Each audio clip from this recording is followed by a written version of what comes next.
cheering for our teams.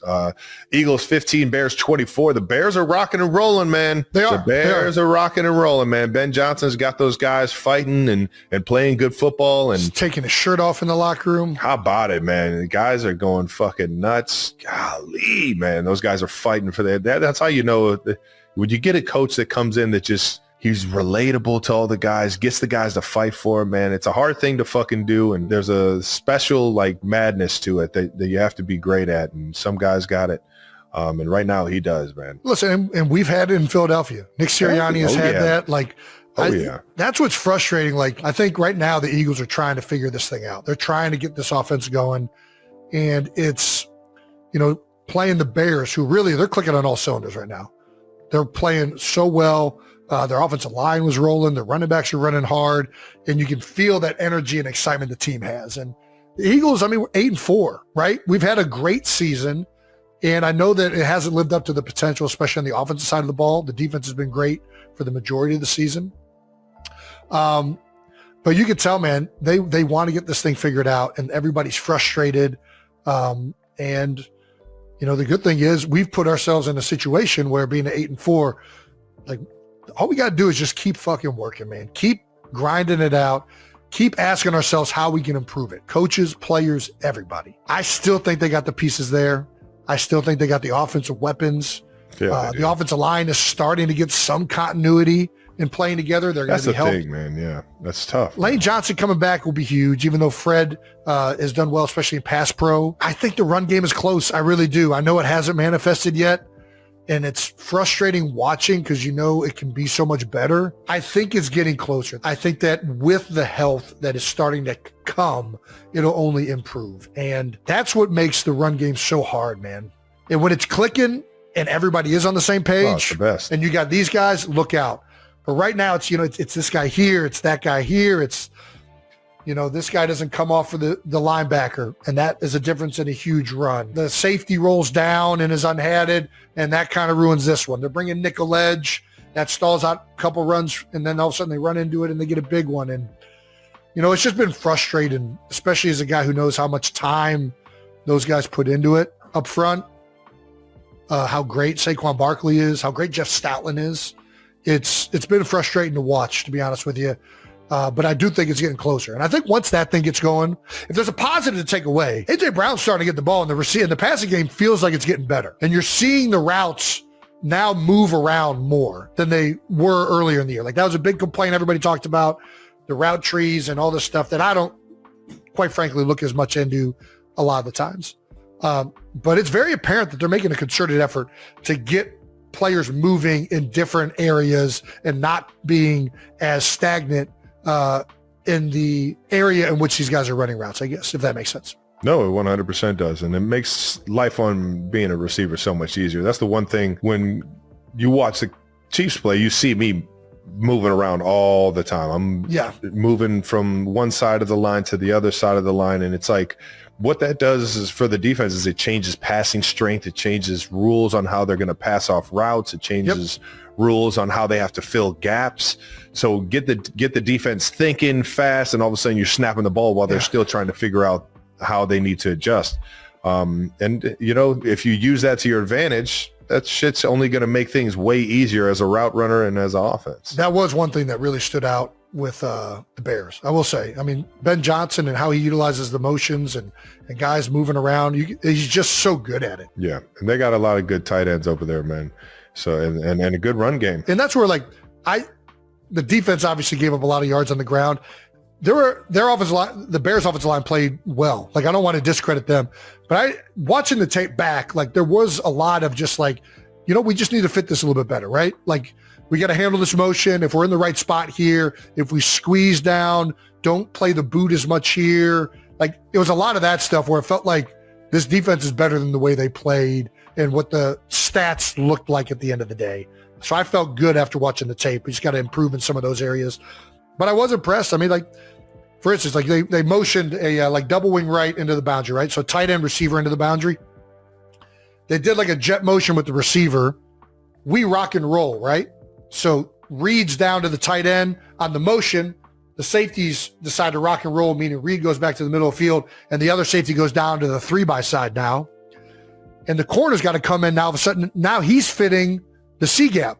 And they got a big hit on that one. It was just a lot of stuff like that where it was like they do a great job of manipulating the gaps, manipulating the tight end movement, doing the boots, and like really trying to mess around with guys' rules and responsibilities in the run game, especially. All in all, again, similar to the AFC, you think about every team has shown weakness at this point, right? Every team has had their games, ups and downs. And I just think at the end of the day, the Eagles have great coaches and they have great players. And eventually they're going to be peaking at the right time. I got faith in that. And you look at the top 8 teams last year: Lions, Commanders, Eagles, and Rams. Like Chiefs, Texans, Bills, and Ravens. Think about all of these teams that we thought were going to be the best teams coming into it. And like all of them have shown signs of being really good. And then other weeks have had big letdowns. The 2 best teams in the league right now consistently have been the Broncos and the Patriots, right? Yeah. I mean, the Rams who I thought were the most consistent team in football, all of a sudden they drop one to Charlotte. So, or Carolina. Charlotte? Yeah. I mean, the same team. Yeah. Carolina is another sneaky one, man. They can put together a game. It just feels like more than ever, the NFL is wide open. Listen, we're 8-4. We got time to figure this thing out. It's just going to take some like concerted effort from everybody. And I know these guys are going to be hard at work to get this done. I can't wait to see Saquon Barkley running again, man. That's all I want. I know everybody wants to see the passing game, stuff like that. I want to see Saquon Barkley running through the fucking line untouched all the way to the end zone. That's what I want to see. Using those Saquads to just fucking... Come on. If they get that going with the way they're playing defense, they will be a very tough team to beat by anybody. That's all I know. I hear you, man. While we're on that topic, do you want to just jump ahead to that like NFC standings that I put in there later? If you look at the top 7 teams in the NFC and just look at the fact that the 1 seed has 9 wins, the 7th seed has 9 wins. I think if Chicago loses next week to the Packers, they drop from 1 to 7. Like that's how fucking insane this season is. It really is. Where's that at? It was just a little later. Scroll on down. Can we just use what you just said? You can. I don't like to. I think it's fine too much on here. I think it's fun when you jump in and I think it's good when you just a little. Yeah. You like the stash? I do. You like a stash? You into it? Very Bert. It's very Berty. It's either Burt Reynolds or Mario. Reynolds or Mario. Super Mario. Yeah. Okay, I'll take Burt Reynolds. I think of the 2. What is this Snapchat DM? You want to read those? Eagles fans have It's actually kind of funny. That's what Eagles fans are breaking up over the Eagles. Yeah. Oh, yeah. Yeah, read that. Go ahead. All right. So apparently Eagles fans are breaking up over the Eagles. Yeah. Had a little Snapchat DM here from a couple individuals. Derek says, okay, so I know this is going to sound absolutely crazy, but I was noticing since we started talking daily and went on our date, the Eagles have been shitting the bed. I don't want to hate me or block me, but I think maybe we just need to not talk until the season is over. I love the superstitiousness here. Till the season's over? I like you a lot, so don't take this as a dismissal. Just need to turn our luck around for the birds, and I think you'd understand that too. And then, of course, she replied. Or sure. He replied. Sure, for the birds. Way to go, Eagles fans. That's how you freaking date. Responsibly. Did Kylie watch all the Eagles game this time? We were at the Eagles game and we were watching. Yes. She's going to have to start turning her back. Kai. You're right. You got to buy in, Kai. You got to buy in. We need everything we can. Everybody needs everything they can. The table's wide open. Yeah. Well, I'll say we get out of these 2 games and get to the rest of the league. Let's do it. We got a big week for shit talking. That's right. A lot of shit talking going around the league. That is the nature of the NFL.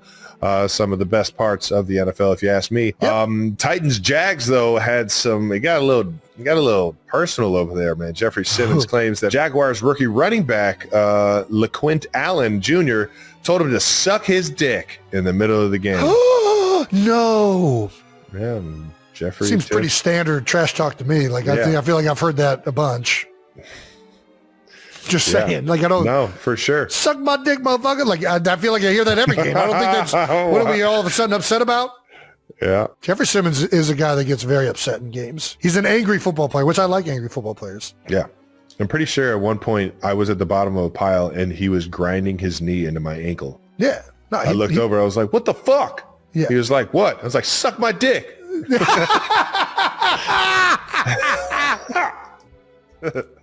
I'm kidding. I don't talk like that on the football field. I'm a fine gentleman. I'm a very nice man. Yeah. Tennessee player also claims that Jacksonville punter Logan Cook threatened to kill him. Which what's up with all these Tennessee players snitching? What are we doing, guys? Also, Jags players, man, you guys are fucking doing it right. You guys are in their head. You're in the head of the opponent across from you. Keep doing it, Jacksonville. Take it up a notch. Taking up a notch. Tell him how you'd kill him. If it gets him out of his game, because you're not being serious, you're not going to actually kill him. That's the thing. Sometimes the punters, they look creepy enough and like scrawny and like weird enough to where it's like, damn, he probably would fucking do some weird ass shit. No way. I've never thought that about a punter. No? Logan, a punter saying they're going to kill him? Like, I would do nothing to me. I'll fucking break your neck right now. You realize I can kill you with my bare hands. I don't even need a weapon.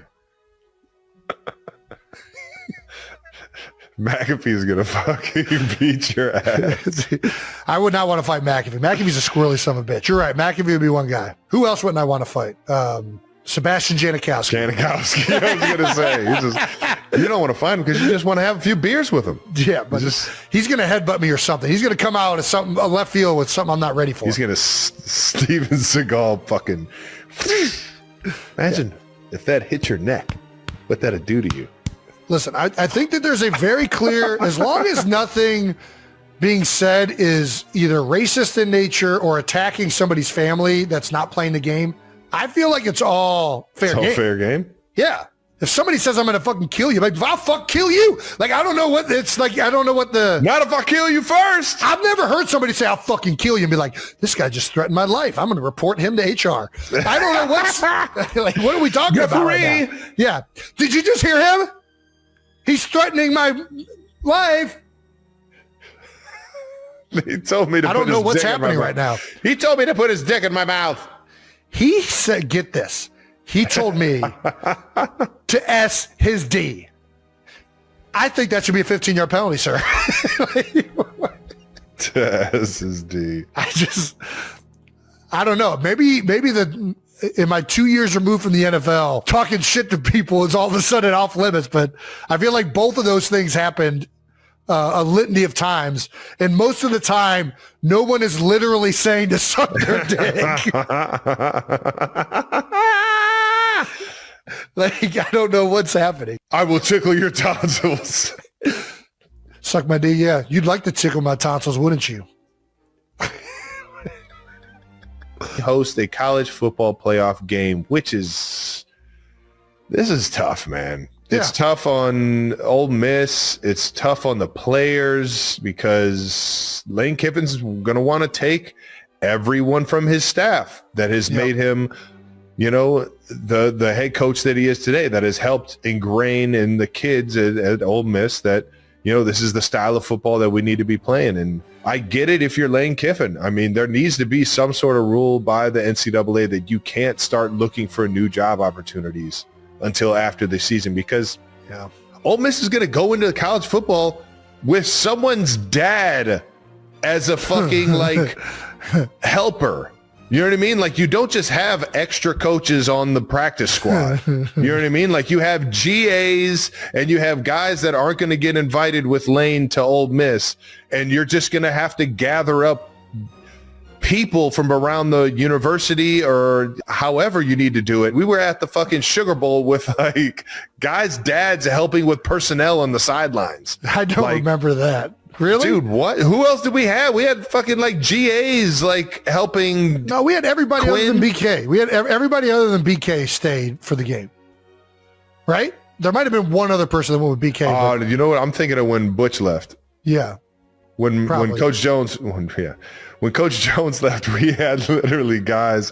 Well, that wasn't the Sugar Bowl. That was the old Belt Bowl, and we found a way to find her out there and get it done. But we had fucking GAs being, the lead coaches and whatnot. It's a clusterfuck, and it's definitely putting the team and the players at a disadvantage when you don't have your head coach or your offensive coordinator, defensive coordinator, things like that. Yeah. I mean, it sucks. We've been through it, obviously, with Brian Kelly and Butch Jones. Well, you went through it with Butch. I went through it with Brian and Mark D'Antonio, where we played bowl games with interim coaches because those guys took other jobs. And I mean, listen, it's the way it's been forever. I mean, it's part of me's mad that it takes Ole Miss happening too for all of a sudden everybody to realize how fucked it up it is. Like, nobody gave a fuck when Brian, like, oh yeah, of course Brian Kelly went to Notre Dame. He left Cincinnati. Like, of course that happened. All of a sudden, Lane Kiffin does it to Ole Miss, and they're like, oh, this is an outrage. How could he do this to his players? Like, this fucking happened to me twice, and nobody gave a fuck about it. And I couldn't transfer. At least these guys can fucking leave. Yeah. I was just stuck there twiddling my thumbs like, I hope they hire a good fucking guy. That's so crazy, so dude. Take your sob story and shove it up your asshole, Miss. I got no fucking pity for you guys. But this is the way it works. I do think that there should be rules in NCAA that prevent coaches from leaving before the bowl games have been played out or before the playoffs have happened. But it's not going to happen because the National Signing Day is so close. All of these schools are in the heat of recruiting right now. Like, that's the reality of it. Like, that's why LSU wants Lane Kiffin there, right? That's why all these guys need him to go before the bowl game, is because they need to have good players on the team and they want to be able to sell the program. And I mean, it just sucks. You wish there was a way that he could accept the job, but also still coach the game. You know, I think it sucks for Ole Miss. I'm lying. I do feel bad for Ole Miss because I went through it myself with Brian Kelly and Notre Dame. It just sucks. And it's not fun. You know, you work so hard as a team and as a group of men and kids to get to that point. And, you know, it's a deflating moment for what should be a joyous time for everyone in that building. Yeah.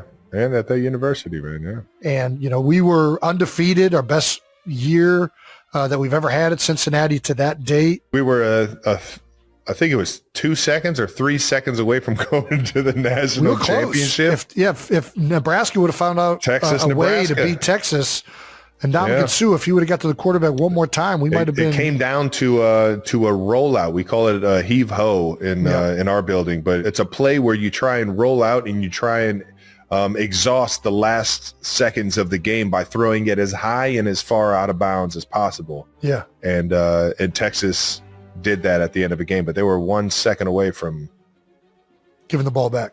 Yeah. I mean, I think we ended up the 4 seed, so I don't know that we would have made it anyway. But either way, we were the 4th ranked team in the country, and we got our dicks absolutely shoved in by the Florida Gators in Tim Tebow's last game. I was so upset that they didn't keep that in the Florida documentary.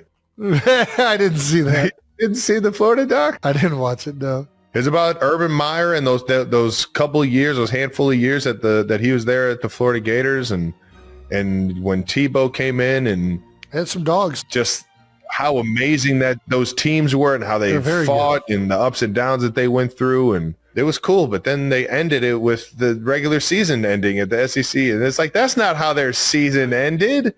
Their season ended by Tim Tebow throwing for 7 touchdowns and 500 yards against the Cincinnati Bearcats in the Sugar Bowl.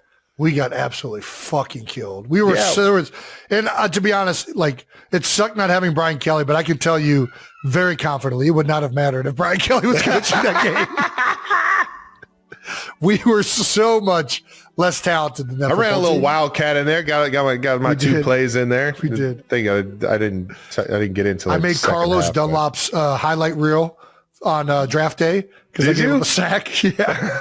What the fuck were you doing blocking Dunlop? Every time he would line up as a 3 technique, when I was studying tape that week, he kept running a U-stunt or a TE. Yeah. He would pick the tackle and the end would loop around. So I'm getting ready to punch the shit out of him to try and put him out on Jeff Linkenbach.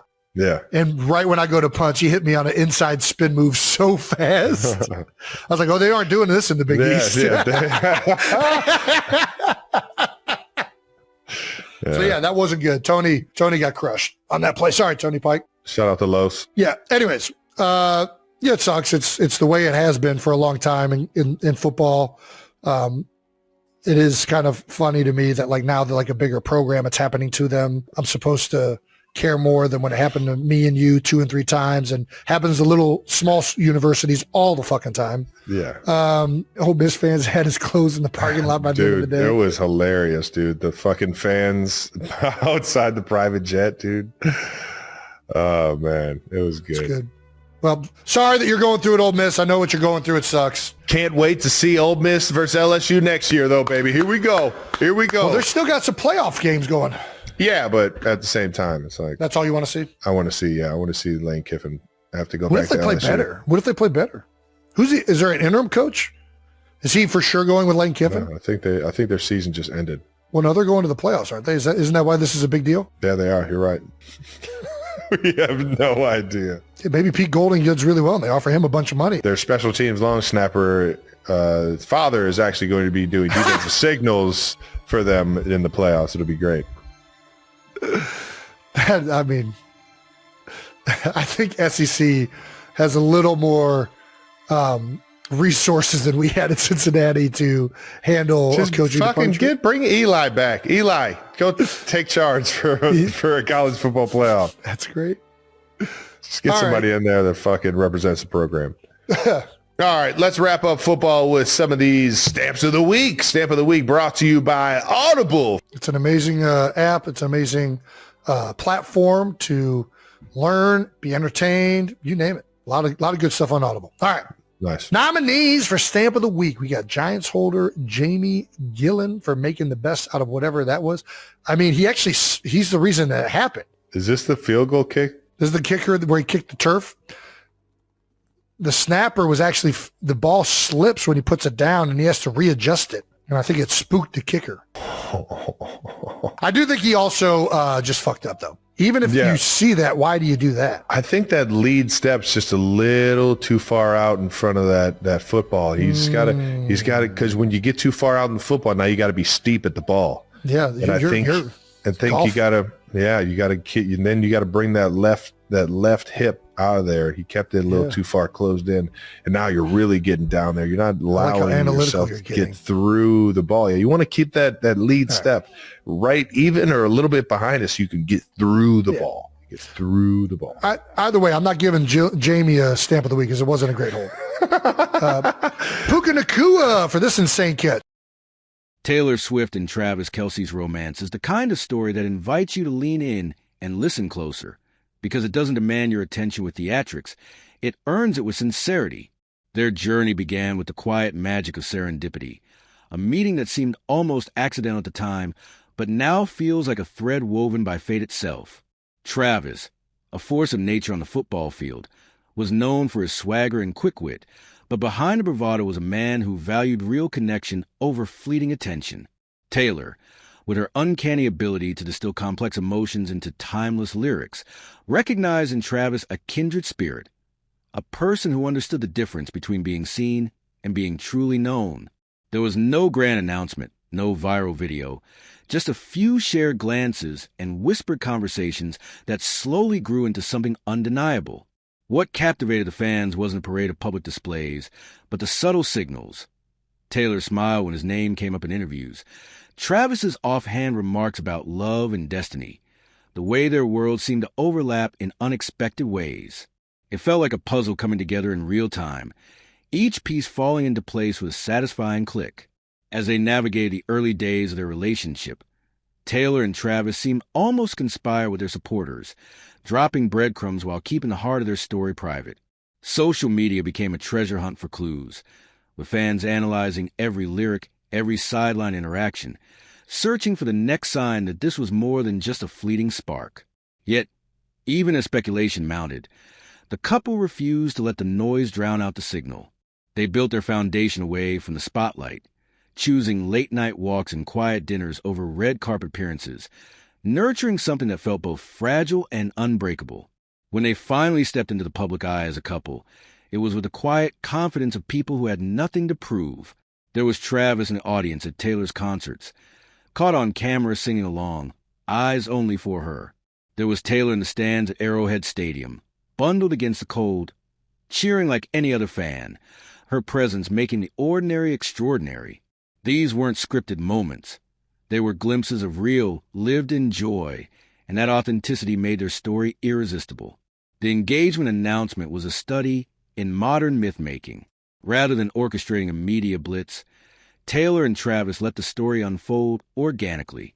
A ring glimpse on a casual Instagram post, a few cryptic emojis, the internet buzzing with theories before the simple, heartfelt confirmation arrived. The chosen date, June 13th, 2026, felt like a wink from Taylor to those who have followed her journey, a secret handshake for the initiated. And the venue, the storied ocean house perched above the waves, was less a stage and more a character in their unfolding narrative.